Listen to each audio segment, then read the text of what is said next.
Hello everyone, today we will talk about how to fix or how to solve the problem of SoulChill. You will click on settings. Here in this page we go to apps, default apps, app settings.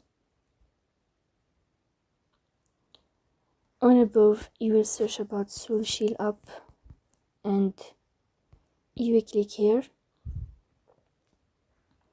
Then we go to first stop and you will click OK. Here you will enter to the window of storage.